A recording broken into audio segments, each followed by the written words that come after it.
My name is Diane Morrison. When I turned 16, my parents cleared out the garage and told me it was my new bedroom.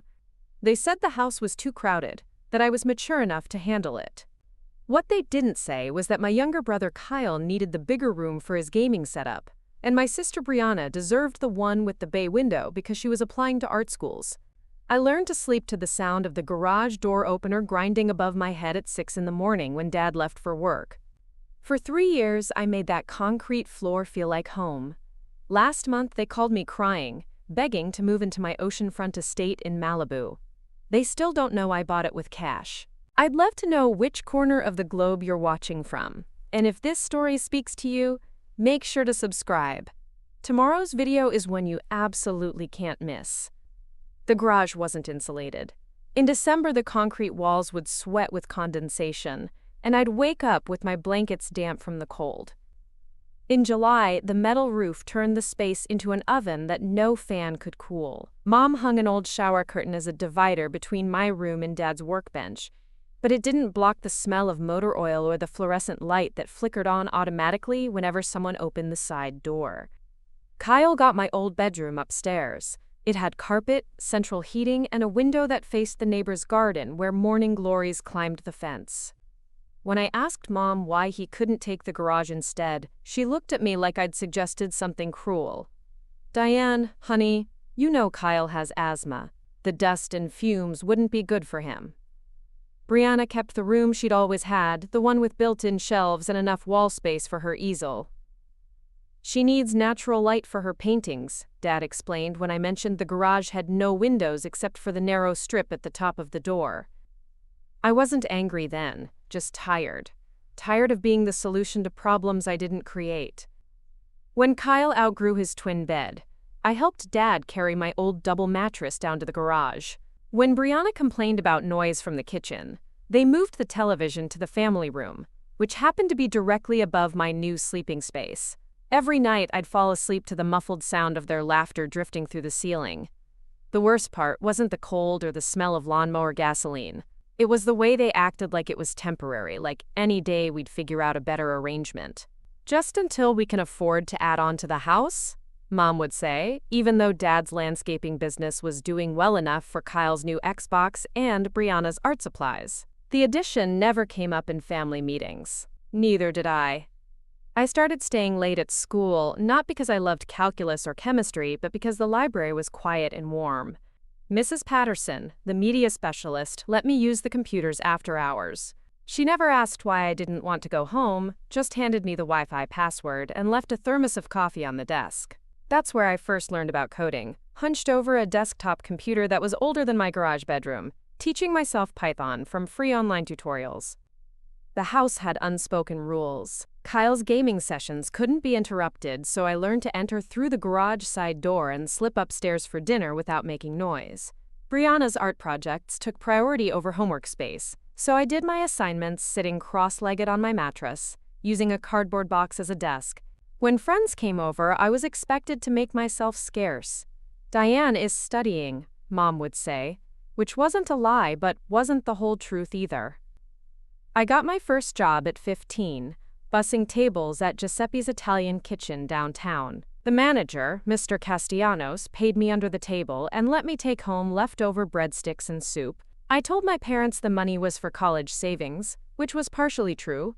Most of it went toward a space heater for winter nights and a small fan for summer. I bought my own mini fridge at a garage sale and kept it plugged in next to Dad's tool cabinet. It hummed constantly, a steady white noise that became more comforting than the silence. Kyle made varsity basketball his sophomore year. Dad never missed a game, driving 40 minutes each way to watch him sit on the bench for 3 quarters. Brianna's art teacher recommended her for a summer program at the community college. Mom rearranged her work schedule to drive her back and forth, beaming as she told neighbors about her daughter's, quote, "natural talent." I graduated with a 4.2 GPA and perfect attendance. The certificate came in the mail while they were at Kyle's championship game. I opened it alone in the garage, next to the recycling bin where I'd found it. The computer in the school library became my refuge. I stayed until the custodian had to kick me out, then walked the 2 miles home in the dark. Programming made sense in a way nothing else did. Variables had clear values, functions had specific purposes, and bugs could be found and fixed with patience and logic. Code didn't play favorites, or forget your name at dinner. It just worked, or it didn't, and when it didn't, there was always a reason you could trace and solve. By senior year, I'd taught myself 6 programming languages. I built a simple inventory system for Giuseppe's that helped Mr. Castellanos track which dishes were most popular. He paid me a bonus and offered me a reference letter, the first adult who seemed to notice I existed outside of being Kyle and Brianna's older sister. I applied to colleges in California, partly for the distance, and partly because the tech companies I read about online were all clustered around San Francisco and Los Angeles. The acceptance letter from UC San Diego arrived on a Tuesday. I was replacing the chain on my bike in the garage when Mom knocked on the side door frame. She held the envelope like it might explode. "This came for you," she said, not quite meeting my eyes. I wiped my hands on an old towel and opened it carefully. Full scholarship. Computer science program. Dean's List recognition for academic achievement. I looked up to tell her, but she was already walking back toward the house, calling Kyle to dinner. I sat on my mattress, holding the letter, listening to their voices through the thin walls. Brianna was describing her latest painting. Kyle was complaining about his coach. Dad was asking if anyone had seen the socket wrench set. Nobody asked where I was or what I'd been doing for the past hour. That night, I packed everything I owned into 2 duffel bags and a backpack. It didn't take long. 3 years of living in a garage teaches you not to accumulate things you can't easily move. I left the space heater and the mini fridge. Someone else might need them someday, though I doubted my parents would offer the garage to another kid. They'd probably turn it back into storage, stack it with Christmas decorations and Kyle's old basketball trophies. I didn't tell them I was leaving until the morning I walked out. They were having breakfast in the kitchen, arguing about whether Kyle should get a summer job or focus on basketball training. I stood in the doorway with my bags, waiting for a pause in the conversation. "I'm going to San Diego," I said. "College starts in 2 weeks." Mom blinked. 2 weeks? But we haven't talked about. "It's handled," I said. "Full ride. I won't need anything from here." Kyle looked up from his cereal. "You're just leaving? What about helping Dad with the yard work?" I didn't answer that. I kissed Mom on the cheek, shook Dad's hand, and walked out through the garage one last time. The concrete floor was still stained with oil from Dad's truck. The shower curtain hung limp and yellowed from 3 years of humidity. I pulled the side door closed behind me and didn't look back. The taxi was waiting in the driveway. As we pulled away, I saw Brianna's face in her bedroom window, the one with natural light and built-in shelves. She raised her hand in a small wave. I waved back, then settled into the back seat and watched the neighborhood shrink behind us. I was 18 years old, and for the first time in my life I was going somewhere that had been built for me. San Diego felt like stepping into a different world. The dorm room was smaller than the garage, but it had a window that opened, clean white walls, and a roommate named Maya who played guitar quietly in the evenings. The bed was raised on posts, giving me space underneath for a desk and my laptop. I'd lie awake those first nights, listening to the normal sounds of college life. Doors closing, conversations in the hallway, the distant hum of the air conditioning that actually worked. Maya was from Portland, studying marine biology, and she treated me like I'd always been there. She didn't ask why I unpacked so carefully, or why I kept my laptop locked in my desk drawer every time I left the room. She just offered me half of her welcome week pizza and showed me where to find the good coffee on campus. For the first time, I lived with someone who didn't make me feel like I was taking up space that belonged to someone else. My computer science classes were harder than the online tutorials, but in a good way. Professor Chen didn't just teach us syntax. She made us think about how code could solve real problems. She assigned us to small groups for our first project, and I ended up with 2 other students. Priya, who was double majoring in CS and business, and Jake, a transfer student from community college who had worked as a mechanic before deciding to switch careers. Our assignment was to build a simple web application that could help students on campus. Most groups chose obvious things like study schedulers or grade trackers. We decided to create something different, a platform that connected students who had skills with students who needed them. Need help with calculus? Find someone who's good at tutoring. Know how to fix bikes? Connect with people whose rides are broken. We called it Skill Swap. Working with Priya and Jake felt natural in a way group projects never had in high school. They listened when I suggested technical improvements, and I listened when they pointed out features that would actually matter to users. We met in the computer lab most evenings, ordering takeout and debugging code until the building closed. Jake would tell stories about the weird cars he'd fixed, and Priya would sketch out business models on whiteboards. I'd never had friends who were also collaborators, people who cared as much about the work as I did. The platform launched in our second semester. Within a week, we had 50 users. Within a month, nearly 400 students had signed up. Professor Chen was impressed enough to introduce us to Dr. Williams, who ran the university's entrepreneurship program. He looked at our user metrics and asked if we'd ever thought about taking it beyond UCSD. "You've built something that actually works," he told us over coffee in his cluttered office. "Most student projects are exercises. This is solving a problem people didn't even know they had." We spent the next semester refining SkillSwap, adding features like secure payments and user ratings. Priya handled the business development, reaching out to other universities to see if they'd be interested in pilots. Jake focused on user experience, making sure the platform was intuitive, even for people who weren't tech-savvy. I worked on the back end, scaling our servers and building the recommendation algorithm that matched users based on their skills and needs. By junior year, we were running SkillSwap on 12 campuses across California. The platform was generating enough revenue to pay for our server costs and give us small stipends for living expenses. More importantly, it was working. Students were learning from each other, solving each other's problems, building communities we'd never anticipated. A pre-med student at Berkeley was teaching guitar lessons to pay for MCAT prep courses. An art major at UCLA was designing websites for engineering students who needed portfolios. A lot of love and effort went into bringing this story to life.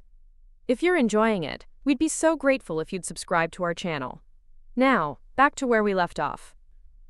Dr. Williams connected us with Elena Rodriguez, an alumna who'd founded 3 successful startups. She agreed to mentor us, meeting with our team every other week to review our progress and challenge our assumptions. Elena didn't sugarcoat feedback. She'd look at our user interface and point out exactly why certain features were confusing. She'd review our financial projections and ask hard questions about customer acquisition costs and retention rates. "You've proven the concept works," she told us during one particularly intense session. "Now you need to decide if you want to scale it or keep it as a nice college project. Both are valid choices, but they require completely different approaches." I called home twice during those 3 years. The first time was to let them know I'd made Dean's List. Mom sounded distracted, and I could hear Kyle practicing basketball in the driveway behind her voice. She congratulated me quickly, then spent 10 minutes talking about Brianna's acceptance into a summer art intensive. The second time was when SkillSwap got featured in the university's newsletter. Dad answered the phone and seemed genuinely interested for about 30 seconds until he remembered he was supposed to pick up Kyle from practice. "That's great, sweetheart," he said. "Listen, can I call you back? Kyle's coach wants to talk about recruiting." He didn't call back. I stopped trying to share updates with them, but I kept track of their lives through social media. Kyle had gotten a partial scholarship to play basketball at a small college in Oregon. Brianna was attending art school in Phoenix, posting photos of her ceramic sculptures and oil paintings. My parents looked proud in every photo, arms around their kids at graduation ceremonies and gallery openings. During spring break of my senior year, most students went home or took trips to Mexico. I stayed on campus and used the quiet time to work on my thesis project, an AI-powered recommendation system that could predict what skills a user might want to learn based on their existing abilities and career goals. It was more complex than anything I'd built before, requiring machine learning algorithms I had to teach myself from academic papers. The campus was almost empty, which meant I had the computer lab to myself most nights. I'd work until 3 or 4 in the morning, then walk back to my dorm room past the sleeping buildings and empty parking lots. It should have felt lonely, but it didn't. I was building something that mattered, something that could help people discover abilities they didn't know they had. Jake had gone home to Sacramento, but he'd call every few days to check on my progress. Priya was interning at a venture capital firm in San Francisco, learning about the business side of tech startups. She'd send me articles about companies that had started small and grown into platforms that millions of people used daily. "This could be us," she'd text, with links to stories about student founders who'd turned their projects into real businesses. Elena scheduled a video call halfway through break to review my thesis progress. She was working from her home office, and I could see sticky notes covering the wall behind her desk. She listened carefully as I walked through my algorithm, asking detailed questions about my training data and validation methods. "Diane," she said when I finished my presentation, "this isn't just a thesis anymore. This is intellectual property. Have you thought about what you want to do with it after graduation?" I hadn't, not really. The thesis was due in 6 weeks, and I'd been focused on making sure it worked correctly. The idea that it could become something bigger, something that existed beyond the university, felt almost too large to consider. "I mean, I've been thinking about applying to graduate programs," I said. Elena smiled. "That's one option. But there are others. What if instead of writing about this algorithm, you built a company around it?" She sent me a reading list that night. Case studies of successful startups, articles about raising capital, guides to building technical teams. I spent the next week absorbing everything, learning about term sheets and equity and product-market fit. The garage where I'd spent 3 years felt like a different lifetime, but I could still remember the feeling of being overlooked, of having ideas that nobody thought were worth hearing. By the time classes resumed, I'd made my decision. I would finish my thesis, graduate with honors, and then bet everything on turning my recommendation system into a real product. Jake and Priya were interested in continuing as co-founders. Elena was willing to help us navigate the startup world. We had users who trusted us, technology that worked, and a vision for something that could be much bigger than a college project. I called my parents one more time, the night before my thesis defense. Mom answered on the 4th ring. "Diane, how are you, honey? We were just talking about you." "I'm defending my thesis tomorrow," I said, "and I wanted to let you know I'm starting a company." "Oh, that's nice," she said. "Kyle just got named team captain for next season. Did I tell you?" And Brianna sold her first painting to a gallery in Scottsdale. I listened to her update me on my siblings' achievements, holding the phone against my ear while I looked out my dorm window at the campus where I'd learned to build things that mattered. When she finished, I told her I loved her and hung up. The thesis defense went perfectly. The algorithm worked exactly as designed, and the committee was impressed enough to recommend it for publication. After I walked out of that conference room with my degree secure, I felt something I'd never experienced before. The quiet confidence that came from knowing I could create value in the world, whether anyone in my family noticed or not. The apartment we rented in Palo Alto was a cramped 2-bedroom that cost more per month than my parents' mortgage, but it was walking distance from the Stanford campus and close enough to the venture capital firms on Sand Hill Road. Jake took the smaller bedroom, Priya got the larger one, and I slept on a futon in the living room that doubled as our conference table during the day. We'd push my bedding into a corner every morning and transform the space into Connect IQ headquarters. That's what we'd named the company, Connect IQ.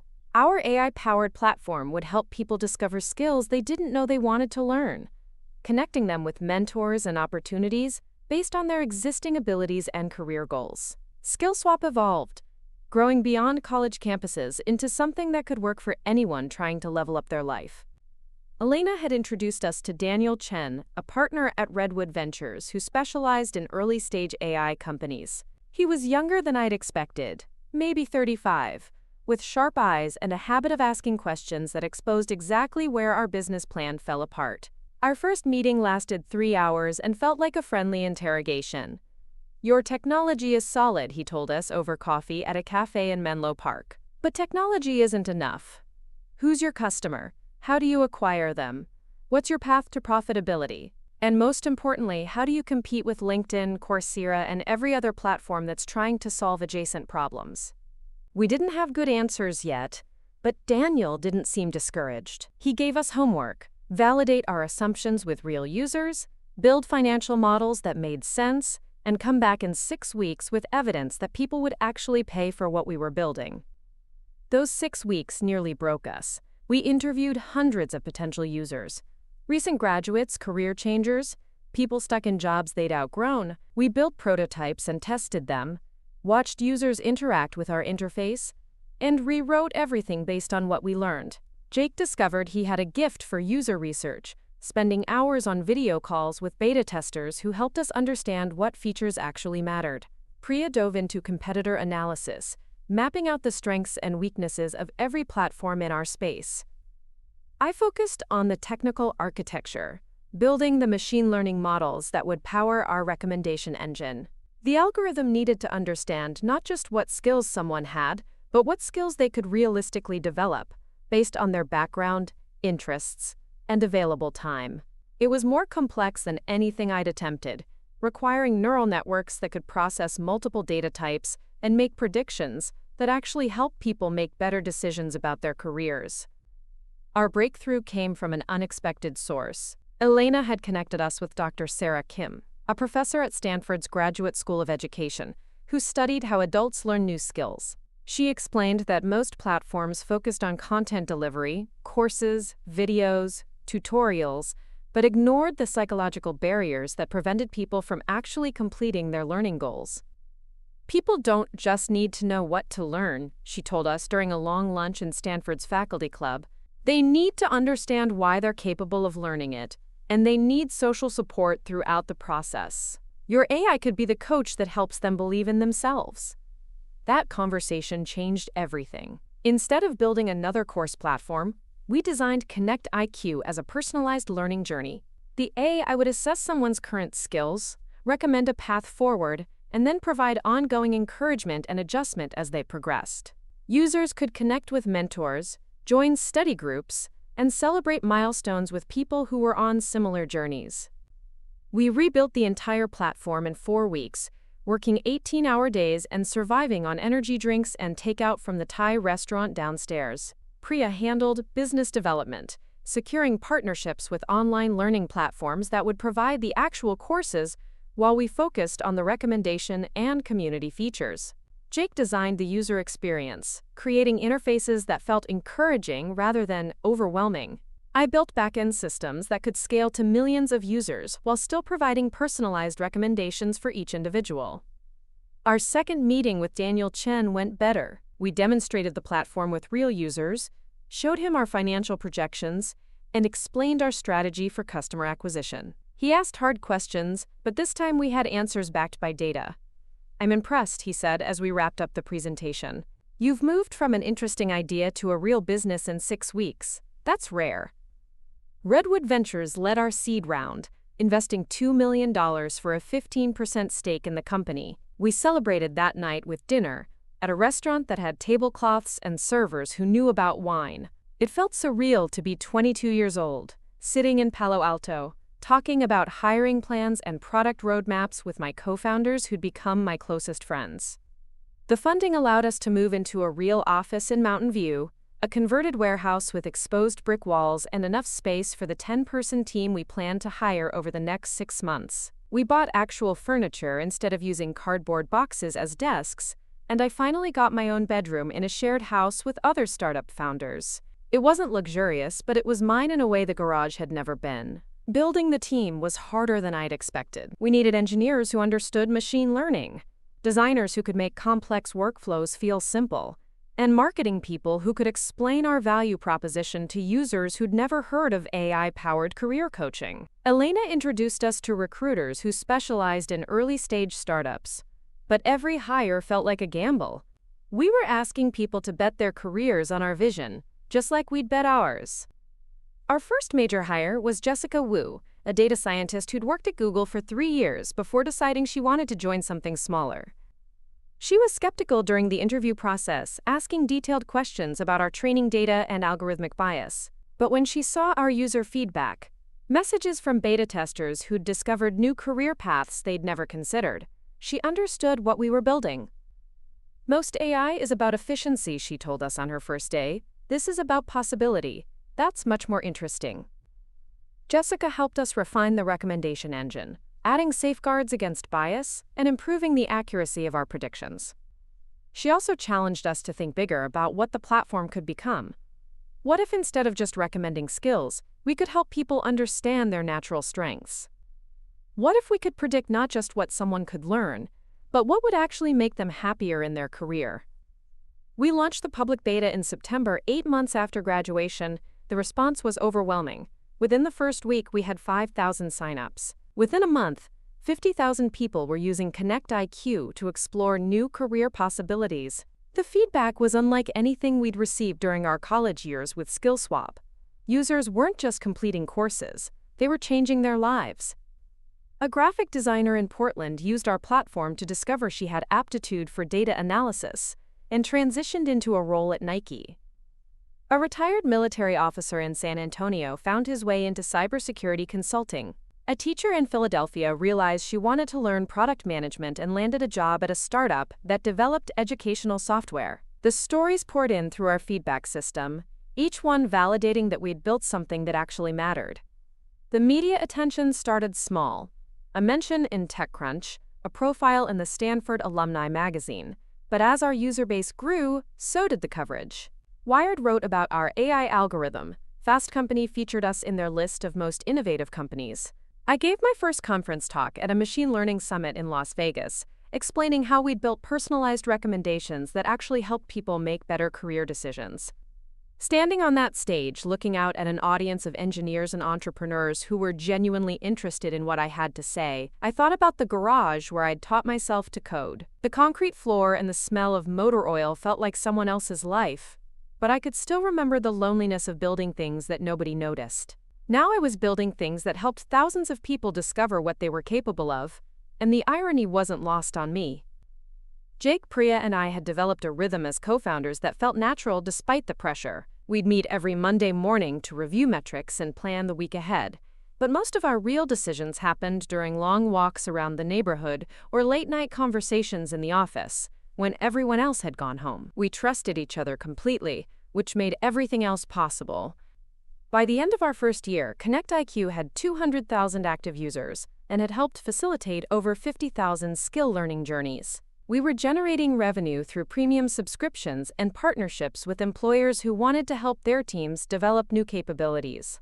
Daniel Chen was talking about a Series A round that could value the company at $50 million. I still called my parents occasionally, usually on Sundays when I had time to catch up on personal things. The conversations followed the same pattern they always had. They'd update me on Kyle's basketball achievements and Brianna's art career, ask vaguely how work was going, and change the subject before I could give a detailed answer. I'd learned not to expect more, but it still stung in small ways. The last time we talked, Mom mentioned that Kyle was considering transferring to a school with a better business program. He's thinking about starting his own company someday, she said with obvious pride. Maybe you could give him some advice about that computer stuff you do. I told her I'd be happy to help, knowing Kyle would never call. As I hung up the phone in my office overlooking the South Bay, I realized I'd stopped needing their validation somewhere along the way. I'd built something valuable, surrounded myself with people who respected my work, and found a way to help others discover their own potential. Whether my family understood what I'd accomplished was becoming less important than the fact that I understood it myself. The Series A negotiations took 4 months and felt like running a marathon while solving calculus problems. We met with 12 different venture capital firms, each one dissecting our business model and questioning our growth assumptions. Some partners loved our mission but worried about customer acquisition costs. Others praised our technology but wanted to see clearer paths to profitability. A few suggested we pivot to enterprise software, abandoning individual users entirely. Daniel Chen from Redwood Ventures remained our strongest advocate, but even he pushed us to refine our strategy. You've proven the concept works, he told us during one particularly intense board meeting. Now you need to show you can build a sustainable business around it. That means choosing your battles carefully. The breakthrough came from an unexpected partnership. Priya had been courting Microsoft for months, trying to get Connect IQ integrated into their LinkedIn learning platform. The initial conversations went nowhere. But then Dr. Amanda Foster, Microsoft's head of AI ethics, reached out directly. She'd been following our work and was intrigued by our approach to algorithmic fairness in career recommendations. Most AI systems optimize for engagement or profit, she explained during our first video call. But you're optimizing for human potential. That's philosophically different, and it creates different technical challenges. Dr. Foster invited us to present at Microsoft's annual AI Summit in Seattle. The audience would include product managers, researchers, and executives from across the company. It was an opportunity to showcase our technology to people who could actually integrate it into products used by millions of people worldwide. I spent 3 weeks preparing the presentation, working with Jessica to create demonstrations that would resonate with a technical audience. We couldn't just show that our algorithm worked. We had to explain why our approach was fundamentally different from existing recommendation systems. The key insight was personalization that went beyond preferences to understand genuine aptitude and potential. The presentation went better than I'd hoped. We demonstrated how ConnectIQ could predict not just what courses someone might enjoy, but what skills they had the highest probability of mastering, based on their learning history, cognitive patterns, and career goals. The audience asked sophisticated questions about bias detection, scalability, and privacy protection. These were people who understood the technical challenges we'd solved and could appreciate the elegance of our solutions. 2 weeks later, Dr. Foster called with an offer. Microsoft wanted to license our recommendation engine for integration into their entire ecosystem: LinkedIn Learning, Microsoft Teams, even their enterprise training platforms. The deal would guarantee us $10 million in revenue over 3 years, plus royalties based on user engagement. More importantly, it would put our technology in front of hundreds of millions of potential users. The Series A round closed the following month. Sequoia Capital led the investment, putting $15 million into ConnectIQ at a $75 million valuation. We suddenly had the resources to hire aggressively, expand internationally, and build the comprehensive platform we'd always envisioned. Jake, Priya, and I each owned roughly 20% of the company, which meant our shares were worth about $15 million on paper. That number felt abstract until I met with our financial advisor to discuss tax implications. She explained how equity works, the difference between paper wealth and liquid assets, and the importance of diversifying my investments over time. As she walked through various scenarios for cashing out some shares, I realized I was having conversations my parents had never been able to have. I was 23 years old and had built something valuable enough that sophisticated investors were betting millions of dollars on its future. We used the funding to expand our team from 10 to 40 employees, moving into a larger office in Sunnyvale with glass conference rooms and a kitchen stocked with every kind of beverage our engineers could want. I hired Dr. Rachel Martinez as our head of machine learning research. She'd completed her PhD at MIT, studying neural networks for educational applications, and brought a level of academic rigor that elevated our entire technical team. The Microsoft integration launched 6 months later with minimal fanfare but massive impact. Suddenly, millions of LinkedIn users had access to ConnectIQ's personalized learning recommendations. Instead of generic course suggestions, they received carefully curated paths based on their professional history, stated goals, and demonstrated learning patterns. Engagement rates tripled compared to traditional recommendation systems. More importantly, the outcomes were measurably better. People who followed ConnectIQ recommendations were 40% more likely to complete their courses and 60% more likely to report career advancement within 6 months. We weren't just helping people waste time more efficiently, we were actually helping them improve their lives in concrete, measurable ways. The success attracted attention from other tech giants. Google reached out about integrating our technology into their career development programs. Amazon wanted to discuss partnerships for their internal training systems. Apple was interested in consumer applications that could help people discover new hobbies and interests. Each conversation represented potential deals worth millions of dollars and access to user bases we could never reach on our own. But the most meaningful validation came from individual users. Our customer support team forwarded me emails from people whose lives had been changed by the platform. A single mother in Detroit had discovered she had aptitude for software testing and landed a remote job that doubled her income. A veteran in Phoenix had used our recommendations to transition from military logistics into supply chain management for a major retailer. A retired librarian in Vermont had found her passion for data analysis and was now freelancing for nonprofits. These stories reminded me why we'd started Connect IQ in the first place. Technology wasn't just about building elegant algorithms or scaling to millions of users. It was about helping people discover what they were capable of achieving, especially people who'd been overlooked or underestimated by traditional systems. The platform's success also attracted academic interest.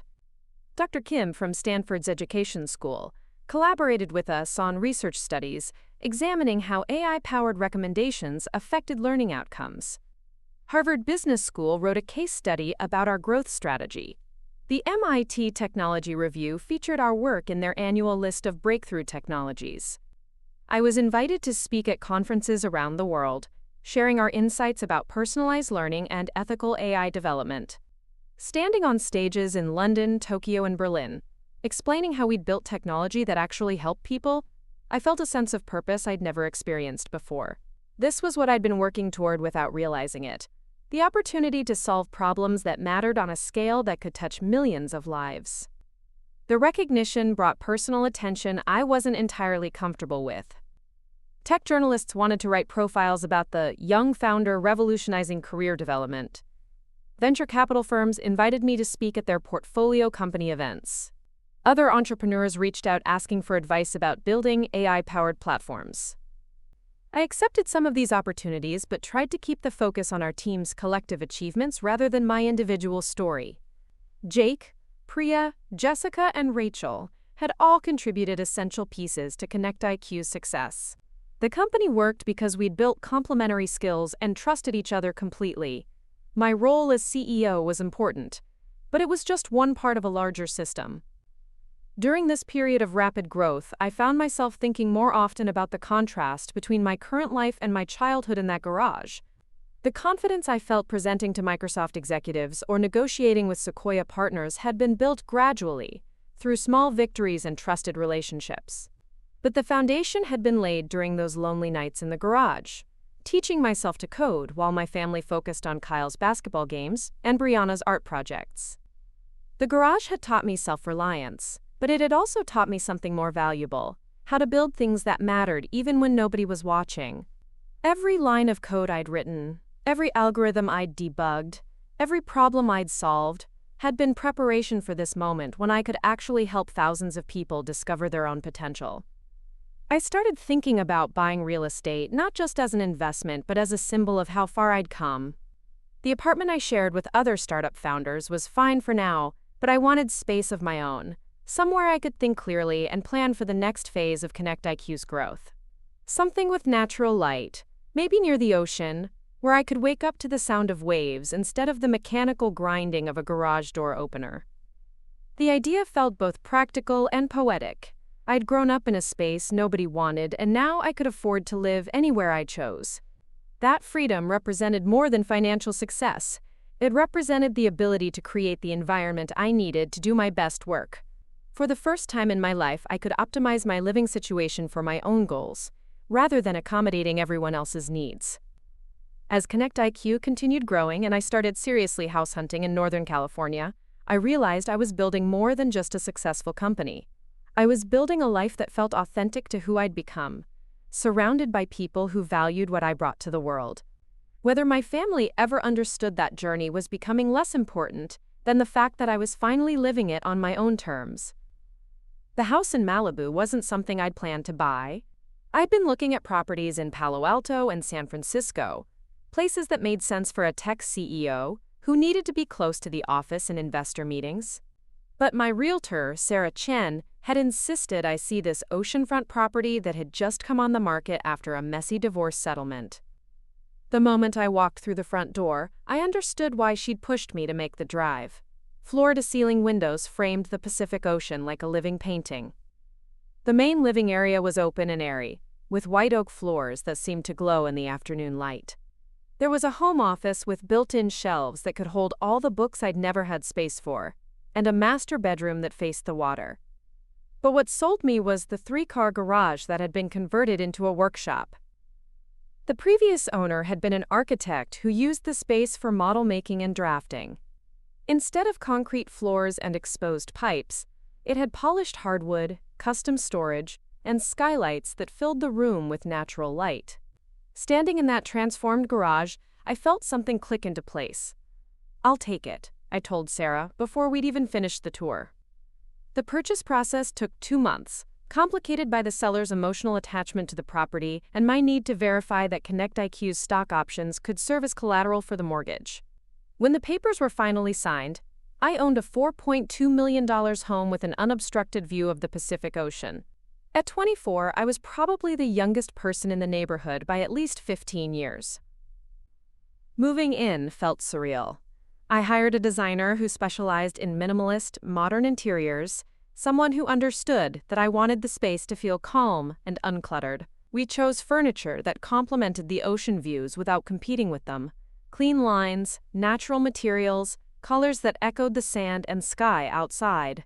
The home office became my favorite room, with a desk positioned so I could see the waves while working on strategy documents or reviewing code. The converted garage became my workshop, a place where I could tinker with hardware projects and experiment with new ideas. I bought a 3D printer, a soldering station, and a workbench where I could build prototypes for features we might add to ConnectIQ. It was the opposite of the garage where I'd grown up: bright, organized, designed for creation rather than storage. ConnectIQ continued growing throughout this period, but the nature of my role was changing. As CEO of a 60-person company with major partnerships and institutional investors, I spent less time coding and more time on strategy, fundraising, and team development. We hired VP-level executives to handle day-to-day operations, allowing me to focus on the big-picture decisions that would determine our long-term success. The work was intellectually challenging in new ways. Instead of debugging algorithms, I was debugging organizational problems. How do you maintain company culture while scaling rapidly? How do you balance short-term revenue goals with long-term vision? How do you hire senior executives who can operate independently while still aligning with your values? Jake had evolved into our Chief Technology Officer, managing a team of 20 engineers and data scientists. His quiet competence and technical depth made him the perfect person to translate our ambitious product roadmap into working software. Priya had become our Chief Operating Officer, handling partnerships, business development, and the complex logistics of running a fast-growing company. Together, the three of us had maintained the collaborative dynamic that had made SkillSwap successful, even as ConnectIQ became something much larger. The Series B round came together quickly. Andreessen Horowitz led the investment, putting $30 million into the company at a $200 million valuation. My equity stake was now worth roughly $40 million on paper, enough to justify the lifestyle I'd started building, but still mostly theoretical, until we had some kind of liquidity event. What felt more real was the impact we were having. ConnectIQ was now integrated into learning platforms used by over 10 million people worldwide. Our recommendation engine was helping tens of thousands of people every month discover new career paths, develop valuable skills, and make transitions they'd never thought possible. The Microsoft partnership had expanded to include integration with their entire productivity suite, and we were in active discussions with Google about similar deals. But success also brought scrutiny. Tech journalists started digging into our backgrounds, looking for interesting angles about the young founders who'd built an AI company worth hundreds of millions of dollars. Most of the coverage focused on our Stanford connections and Silicon Valley networking, which felt accurate but incomplete. The real story was quieter. 3 college friends who'd cared enough about solving a real problem to spend years figuring out how to do it right. A reporter from Fast Company called wanting to write a feature about the new generation of AI entrepreneurs. During our interview, she asked about my background, what had motivated me to start ConnectIQ, whether I'd always been interested in helping people develop their potential. I gave the standard answers about seeing inefficiencies in existing learning platforms and wanting to use technology to democratize career development. But later, as I walked along the beach behind my house, I thought about the real origin story. The truth was that ConnectIQ had grown out of my own experience of being overlooked, of having potential that nobody bothered to recognize or develop. We'd built recommendation algorithms that could see what people were capable of, because I knew what it felt like to be invisible, to have skills and interests that didn't fit into anyone else's categories.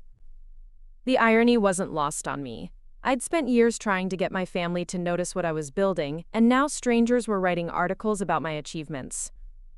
I had more recognition than I'd ever wanted, but the people whose approval I'd once craved seemed completely unaware of what I'd accomplished. That changed with a phone call on a Tuesday morning in March. I was reviewing product specifications in my home office when my phone buzzed with a number I recognized but hadn't seen in months. My mother. Diane? Her voice sounded different, tentative, uncertain. I hope I'm not interrupting anything important. It's fine, Mom. What's going on? Well, we saw an article about you in a magazine at the doctor's office about your company and the money involved. She paused. We had no idea things had gotten so big. I waited, letting the silence stretch. Through my office window, I could see pelicans flying in formation just above the waves. The morning light was turning the ocean silver and gold. Are you still there? She asked. I'm here. We were wondering if you might have time to visit. It's been so long since we've seen you, and there's so much we don't know about your life. The conversation lasted another 10 minutes, filled with awkward pauses and careful questions. She asked about the company, about California, about whether I was happy. I answered honestly but briefly, describing my work without going into details about valuations or partnerships. When she hung up, promising that Dad and Kyle and Brianna were all excited to see me soon, I sat staring at the phone for a long time. The visit would happen eventually. I could feel that inevitability settling around me like morning fog, but for the first time, it would be on my terms. I wouldn't be the teenager sleeping in the garage, grateful for whatever attention they were willing to spare. I'd be coming home as someone who'd built something valuable, someone who'd proven that the quiet kid they'd overlooked had been worth paying attention to all along. That afternoon, I called my assistant and asked her to research flights to Austin. It was time to see whether the people who'd raised me could recognize the person I'd become, and whether it mattered anymore if they couldn't. I booked the flight for a Thursday afternoon, giving myself a long weekend in Austin with the option to leave early if things went badly. My assistant arranged for a rental car and a hotel room downtown, not because I couldn't stay at the house, but because I wanted the option of my own space. 7 years had taught me the value of having somewhere to retreat when conversations became uncomfortable. The flight from LAX was turbulent, spring storms moving through Texas that made the plane shake and dip as we approached Austin-Bergstrom.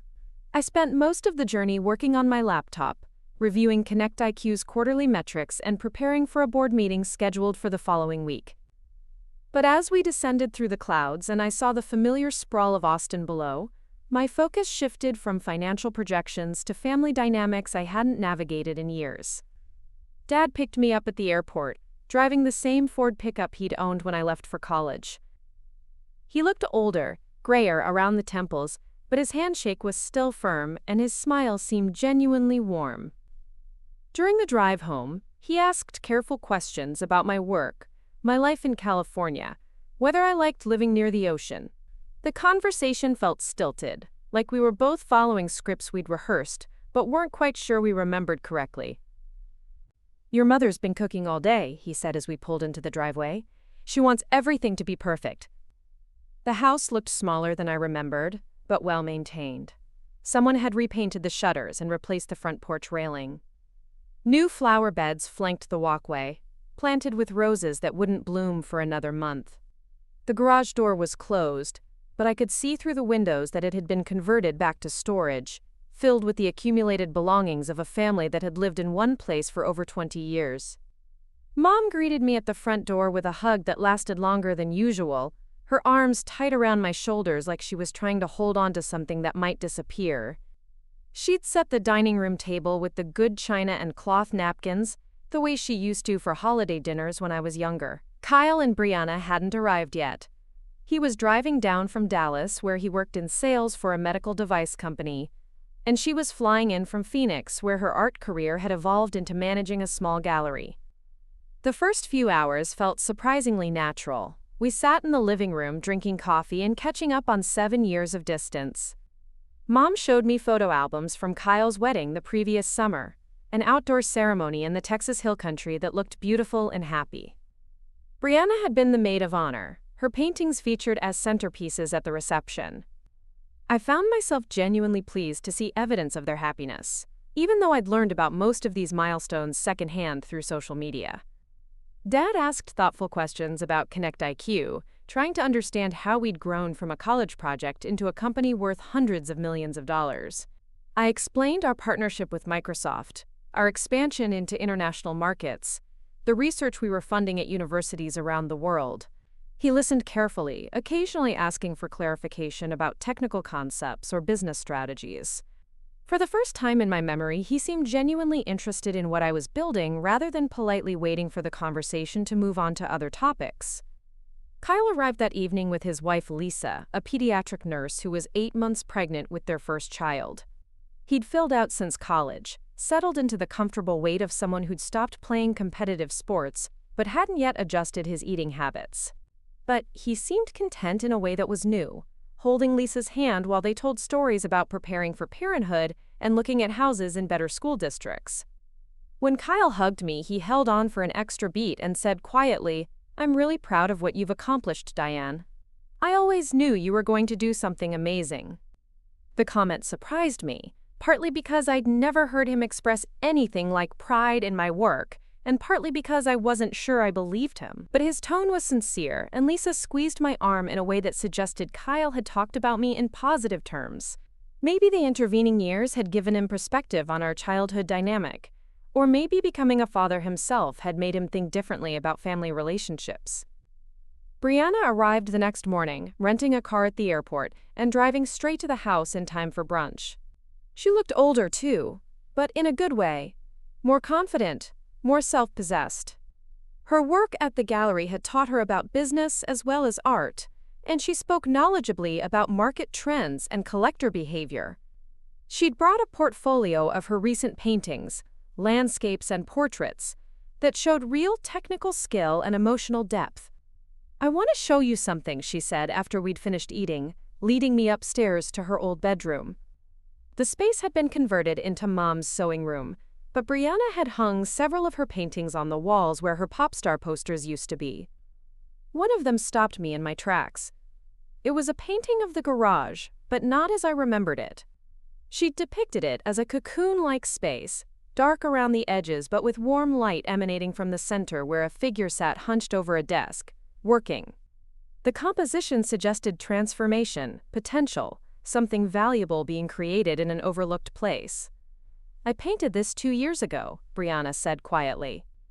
"After I realized what you'd been doing all those nights when we thought you were just hiding."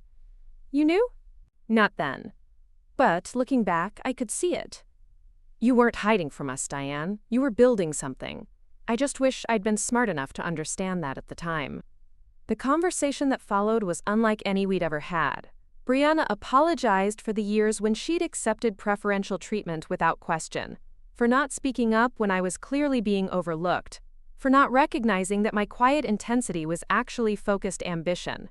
She talked about her own struggles with feeling like she had to live up to the artistic daughter role that the family had assigned her, how the pressure to be creative and spontaneous had sometimes made her feel trapped in expectations she hadn't chosen.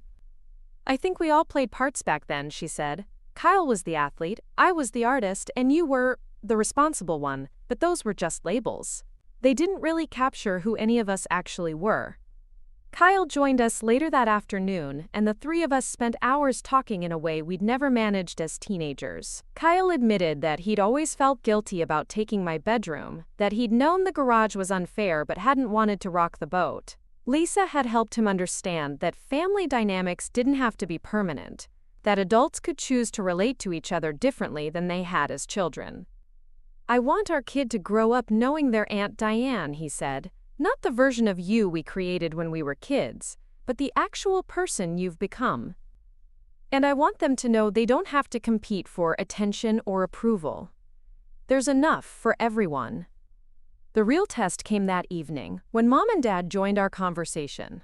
I'd been dreading this moment, expecting them to either dismiss my siblings' apologies as unnecessary or to offer hollow justifications for decisions they'd made years earlier. Instead, they listened quietly as Kyle and Brianna talked about their memories of our childhood, the ways they'd all contributed to making me feel invisible. When they finished, Dad was quiet for a long time. Finally, he said, "I don't think we knew how to have 3 kids. We'd figured out how to parent Kyle. Then Brianna came along, and she was so different from him that we had to learn new approaches. But by the time you were old enough to need real attention, Diane, we were just trying to keep everyone fed and in clean clothes and getting to their activities on time." "That's not an excuse," Mom added quickly. "We should have seen what you needed. We should have made sure you knew how proud we were of your grades and your work ethic and your kindness. You were always helping other people, always solving problems quietly. We took that for granted instead of celebrating it." The apology felt genuine, even though it came 7 years later than it might have mattered most. They asked detailed questions about Connect IQ, about my life in California, about my house and my friends, and whether I was happy. For the first time in my memory, they seemed genuinely curious about my experience, rather than waiting for their turn to share updates about Kyle's career or Brianna's art. That night, I lay in the guest bedroom, Kyle's old room, with the carpet and the window facing the garden, and thought about forgiveness. I'd spent years believing I didn't need their approval anymore, that I'd outgrown the hurt of being overlooked. But sitting in that living room, hearing them acknowledge what had happened and express genuine remorse, I realized I'd been carrying more anger than I'd admitted to myself. The anger was dissolving not because they'd earned my forgiveness through successful apologies, but because holding on to it was preventing me from enjoying the relationships we might be able to build as adults. Kyle and Brianna had grown into people I actually liked spending time with. Mom and Dad seemed genuinely interested in being part of my life going forward. Whether that was motivated by pride in my success or genuine regret about the past mattered less than whether we could create something better in the future. On Sunday morning, before my flight back to California, Dad asked if I wanted to see the garage. They'd been talking about converting it into a workshop, maybe a place where he could refinish furniture as a retirement hobby. I followed him out there, stepping into the familiar space that had been my bedroom for 3 formative years. It looked completely different now. Organized storage instead of my makeshift living area, but still recognizable. The crack in the wall had been patched and painted over. New fluorescent lights had replaced the single bulb that used to flicker when the garage door opened.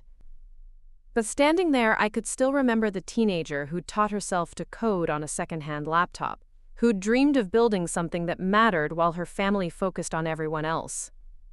"I'm sorry we put you out here," Dad said quietly. "I know we said it was temporary, but we never actually made it temporary. We just let it become your normal, and that wasn't fair." I nodded, looking around the space one more time. "It's okay," I said, and meant it. "I learned a lot out here. Maybe not the lessons you intended, but important ones." As we walked back toward the house, I realized something had shifted. The garage would always be part of my story, but it didn't have to define my relationship with my family. I'd proven to myself that I could build something valuable whether they noticed or not. Now I could choose to let them be part of what came next. Not because I needed their validation, but because I wanted to share it with them. 6 months after my visit to Austin, I got a call that changed everything. Jake found me in my Malibu home office on a Saturday morning, staring out at surfers catching waves in the early light. His voice was steady but excited in the way it only got when he discovered something genuinely important. "Diane, you need to see this email. Google wants to acquire us." The offer was extraordinary, $800 million in cash and stock, with retention packages for the entire leadership team, and guarantees that Connect IQ would remain an independent product within Google's ecosystem. After 2 years of partnership discussions and gradual integration, they wanted to bring our technology fully in-house and scale it across their entire platform: YouTube Learning, Google Workspace, even integration with search to help people discover career paths they'd never considered. The 3-week negotiation process felt like a masterclass in corporate strategy. Priya handled the business terms with lawyers from both sides, ensuring our team would be protected and our product vision would survive the acquisition. Jake focused on technical integration, mapping out how our recommendation algorithms could enhance Google's existing learning platforms without losing the personalization that made them effective. I found myself in the unusual position of being courted by executives who genuinely understood what we'd built and wanted to amplify it rather than absorb it. The final offer was $850 million. My stake in the company, including options that had vested over 5 years of building Connect IQ, was worth $127 million after taxes. At 25, I would have more money than I could spend in several lifetimes.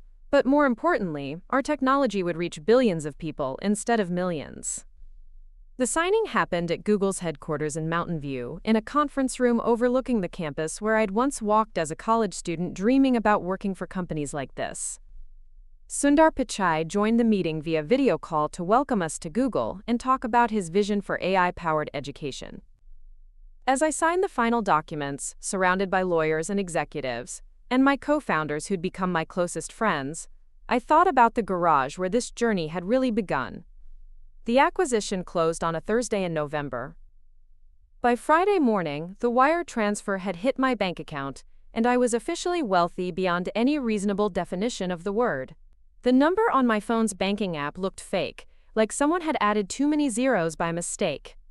I sat in my kitchen drinking coffee and watching the waves, trying to process the fact that I'd never have to worry about money again. But the real celebration came later that day when I called my parents. Not to brag or to prove anything, but to share news with people who'd become genuinely interested in my life. Mom answered on the second ring, and I could hear her excitement when I told her about the acquisition. "Diane, that's incredible. Your father is going to be so proud." "We both are," she paused. "Can I ask you something? What are you going to do now?" It was a good question. Google had offered me a VP role leading their AI ethics team, working on problems like algorithmic bias and responsible AI development at massive scale. The work would be intellectually challenging and socially important, but it would also mean returning to the corporate structure I'd spent 5 years learning to navigate as an entrepreneur. The alternative was more appealing. Use my newfound financial freedom to tackle bigger problems, maybe start a foundation focused on educational equity, or invest in other entrepreneurs who were building technology to solve real human challenges. For the first time in my adult life, I could choose what to work on based purely on what mattered most, rather than what would pay the bills or attract investors. "I'm not sure yet," I told Mom, "but I have some ideas." 2 weeks later, Kyle called with news of his own. Lisa had given birth to their daughter, Emma, a healthy 7-pound baby with dark hair and Kyle's stubborn chin. They wanted me to be her godmother, not just in name but as someone who would be actively involved in her life as she grew up. "I want her to know her Aunt Diane," Kyle said during our video call, holding Emma against his shoulder while she slept. "The real one, not the version we created when we were kids. And if she shows any interest in math or science or building things, I want her to have someone who can nurture that, instead of just hoping it works out." The request meant more to me than Kyle probably realized. It represented not just forgiveness for our childhood dynamic, but active inclusion in the family they were building. Emma would grow up knowing she had an aunt who'd built something meaningful from nothing, but more importantly, she'd grow up in a family that valued different kinds of intelligence and achievement. I flew to Dallas for Emma's baptism, spending a long weekend with Kyle and Lisa and getting to know my niece. She was perfect in the way all babies are, but holding her, I felt the weight of responsibility Kyle had entrusted me with. This little person would grow up in a world where artificial intelligence was reshaping education, work, and human potential. I wanted to help ensure she had every opportunity to discover what she was capable of achieving. Brianna visited California for the first time that spring, staying in my guest room for a week, while she explored the LA art scene and met with gallery owners about representing her work on the West Coast. We spent hours walking along the beach, talking about art and technology and the ways creative work was evolving in an AI-powered world. "I've been thinking about our conversation in Austin," she said one evening, as we watched the sunset from my deck, "about how we all played roles in the family. I wonder if that's what you're doing with your foundation work, helping people discover who they actually are instead of who they think they're supposed to be." She was right. I'd started the Morrison Foundation focused on educational equity, specifically funding programs that identified and supported overlooked students. Kids who were intellectually gifted but didn't fit traditional academic molds, young people from families where college wasn't assumed, students whose potential had been missed by conventional assessment methods. Our first major initiative partnered with community colleges across the country to provide free coding boot camps for students who couldn't afford traditional computer science programs. We'd also launched scholarship programs for first-generation college students studying STEM fields, and we were funding research into AI-powered educational tools that could personalize learning for students with different cognitive styles and backgrounds. The work felt like a natural extension of what we'd built with Connect IQ, but with a social mission that went beyond commercial success. We weren't trying to maximize user engagement or generate revenue. We were trying to identify human potential that might otherwise go unrecognized and provide the resources necessary to develop it. Mom and Dad visited Malibu that summer, their first trip to California in over a decade. Dad spent hours in my converted garage workshop, marveling at the 3D printers and electronics workstations where I experimented with new ideas. The contrast with the garage where I'd spent my teenage years wasn't lost on either of us. "This is what you needed back then," he said, running his hands along the custom workbench, "a space designed for creation instead of storage." "Maybe," I said, "but I'm not sure I would have appreciated it the same way if I hadn't started with less." They spent a week with me, long enough to establish a new rhythm for our relationship. Mom helped me plan the Foundation's first annual gala, using organizational skills she'd developed through years of managing Kyle's sports schedules and Brianna's art shows. Dad offered to help with handyman projects around the house, small repairs and improvements that gave us excuses to work together and talk. The conversations were different now, less performatively cheerful, more genuinely curious. They asked thoughtful questions about the Foundation's work, about my plans for the future, about whether I was happy living alone in such a large house. I found myself sharing more openly than I had since childhood, talking about the loneliness of entrepreneurship, the pressure of sudden wealth, the challenge of figuring out how to use financial freedom responsibly. "You've built something remarkable," Mom said on their last night as we sat on the deck watching stars appear over the Pacific. "Not just the company or the money, but the person you've become. I wish we'd done a better job of seeing that potential when you were younger." "You see it now," I said. "That's what matters." The Foundation's first gala raised $2.3 million for educational equity programs, with donors ranging from other tech entrepreneurs to elementary school teachers who contributed what they could. Jake, Priya, and Jessica all joined the Foundation's board, bringing their expertise to bear on problems that mattered more than stock prices or user growth metrics. But perhaps the most meaningful moment came when Kyle and Lisa brought 6-month-old Emma to visit. I held my niece in the same garage workshop where I'd once felt so isolated, watching her grab at the mobile of geometric shapes I'd 3D printed for her nursery. She would grow up in a family that valued her for who she was rather than who they needed her to be, with an aunt who understood the importance of nurturing potential wherever it appeared. As I write this, sitting in my home office overlooking the Pacific, Emma is learning to walk, and Kyle is teaching her to say Aunt Diane. Brianna's paintings are featured in a group show in Beverly Hills. The Foundation has helped over 5,000 students access educational opportunities they wouldn't have had otherwise. Google's integration of Connect IQ technology is helping millions of people discover career paths that match their genuine interests and abilities. The garage where I slept for 3 years is now Dad's woodworking shop, where he builds toys for his granddaughter and furniture for the guest room where I stay when I visit Austin.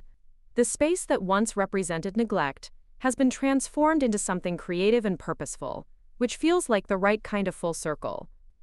Sometimes people ask if I'm angry about those years, if I resent the way my family overlooked my potential when it mattered most.